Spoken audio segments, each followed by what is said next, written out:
वन्दे ब्रह्मपुरादीपं श्रीसहजानन्दं च मूलाक्षरम्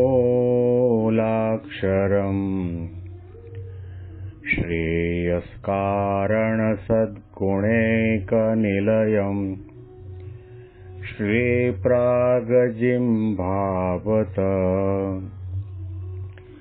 ब्रह्मोपासनधारकं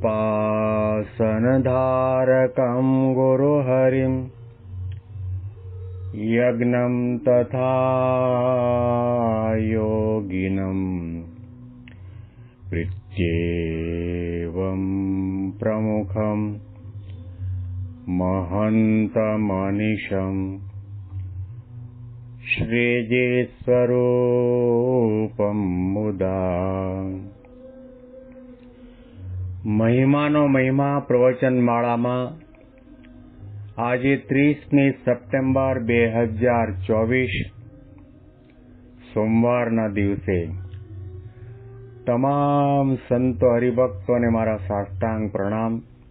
જય સ્વામિનારાયણ. હેપી વચનામૃત દ્વિશતાબ્દી મહોત્સવ. હેપી પ્રમુખ સ્વામી મહારાજ શતાબ્દી મહોત્સવ.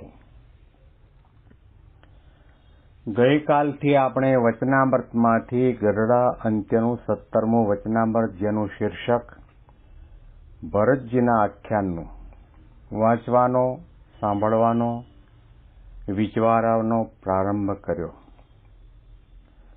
શ્રીજી મહારાજે આ ભરતજીના આખ્યાનને ચમત્કારી આખ્યાન કહ્યું છે. મહારાજના શબ્દોમાં જ આ વચનામૃતમાંથી એ ભાગ વાંચીએ અને પછી વિચાર કરીએ કે એવો તે શું ચમત્કાર આમાં છે. પછી શ્રીજી મહારાજ બોલ્યા છે, હે શ્રીમદ ભાગવતમાં જેવું ભરતજીનું આખ્યાન ચમત્કારી છે તેવી તો કોઈ કથા ચમત્કારી નથી. કેમ જે ભરતજી તો ઋષભદેવ ભગવાનના પુત્ર હતા અને ભગવાનને અર્થે સમગ્ર પૃથ્વીનું રાજ્ય ત્યાગ કરીને વનમાં ગયા હતા અને ત્યાં ભગવાનનું ભજન કરતા થતા મૃગલીના બચ્ચાને વિશે પોતાને હેત થયું ત્યારે તે મૃગને આકારે પોતાના મનની વૃત્તિ થઈ ગઈ. પછી એવા મોટા હતા તો પણ તે પાપે કરીને મૃગનો અવતાર આવ્યો. માટે અનંત પ્રકારના પાપ છે, પણ તે સર્વ પાપ થકી ભગવાનના ભક્તને ભગવાન વિના બીજે ઠેકાણે જે હેત કરવું તે અતિ મોટું પાપ છે. શ્રીજી મહારાજે ભાગવતના 5મા સ્કંદમાંથી ભરતજીના આખ્યાનનો ઉલ્લેખ કરીને કહ્યું કે આટલા મોટા રાજા હતા, ભગવાનના પુત્ર હતા, રાજ્યપાટનો ત્યાગ કર્યો હતો, ઘણા વર્ષો સુધી એમણે તપશ્ચર્યા કરી હતી, પરંતુ એમણે એક મૃગના બચ્ચામાં દયાના કારણે હેત કર્યું. એમણે સંયમ તોડ્યો. દયા કરવી જ જોઈએ. દયા ધર્મ કા મૂલ હૈ, પાપ મૂલ અભિમાન, તુલસી દયા ન છાંડીએ, જબલગ ઘટ में પ્રાણ. દયા કરવી એ સાધન છે અને દયાનો અતિરેક કરવો એ કુસંગ છે, અધર્મ છે, અનીતિ છે. કારણ કે કોઈ પણ વ્યક્તિ એ આધ્યાત્મિક માર્ગ હોય, લૌકિક માર્ગ હોય, એની અંદર જે મર્યાદા અને સીમા છે એનું ઉલ્લંઘન કરે અને સીમાનું અતિક્રમણ કરી નાખે ત્યાર પછી એને વિઘ્ન આવે ને આવે, દુઃખ આવે ને આવે. સાદા દ્રષ્ટાંતથી આપણે સમજીએ.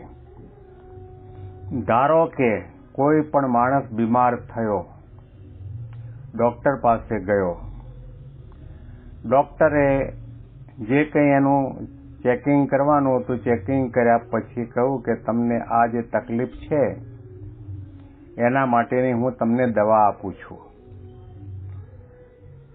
અને એમ કહીને 7 દિવસનો દવાનો કોર્સ આપે. સવારના 1 ટેબ્લેટ, સાંજના 1 ટેબ્લેટ, બપોરના 1 ટેબ્લેટ, બપોરના જમ્યા પછી લેવાની.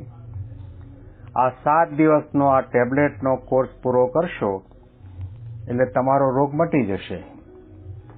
પણ આ બીમાર ભાઈએ 7 તેરી 21 ટેબ્લેટ લઈ અને ઘેર ગયા પછી વિચાર કર્યો કે સવારના 1 લેવીને, બપોરના 1 લેવીને, સાંજના 1 લેવીને, 7 દિવસ સુધી યાદ રાખીને લેવી, એના કરતા એક જ કામ કરો ને, જલ્દીથી રોગ મટી જાય. 21 ટેબ્લેટનો ઉલાળ્યો કરો અને ગળામાં ગળી ગયા. એમાં રોગ દૂર ન થાય, પોતે દેહમાંથી દૂર થઈ જાય. જે એનો નીતિ નિયમ અને ક્રમ છે એ પ્રમાણે લેવાનું હોય, એ મર્યાદાનો ત્યાગ કર્યો તો એને મરવાનો વારો આવે. એમ આધ્યાત્મિક માર્ગમાં પણ શ્રીજી મહારાજે શિક્ષાપત્રીમાં આજ્ઞા કરી, પોતાની શક્તિ અને સામર્થ્ય પ્રમાણે તમારે દાન કરવું, ઠાકોરજીની સેવા કરવી, તમારું વ્રત તપ વગેરે તમારી શારીરિક શક્તિ પ્રમાણે કરવા.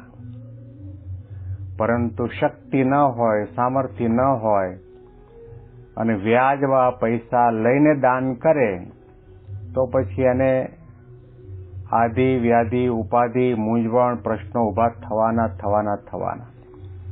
મહારાજે બહુ જ સંયમ આપ્યો છે, આધ્યાત્મિક સમજણ પણ આપી છે, અને એ સમજણ પ્રમાણે તમે કરો તો વાંધો નહીં. શ્રીજી મહારાજ કહે છે કે દયા તો કરવી જોઈએ, ના નથી, પણ દયા કરવી એ સાધન છે.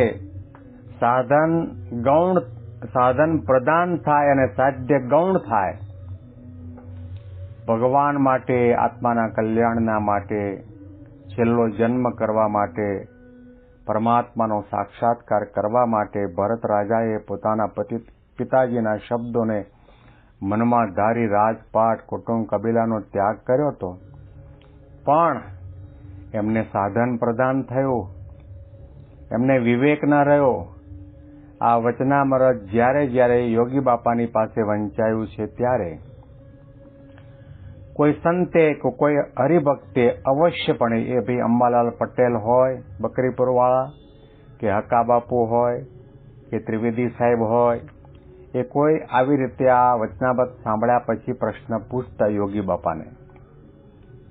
બાપા એના બાપ ભગવાન હતા, ઘણા વર્ષો સુધી એણે વનમાં તપ કર્યું, અને આટલો મોટો ત્યાગ, રાણીઓ, પટરાણીઓ, મોલ, માળિયા, સત્તા, સંપત્તિ બધાનો ત્યાગ કરી દીધો, તો પણ એને પશુનો જન્મ કેમ આવ્યો?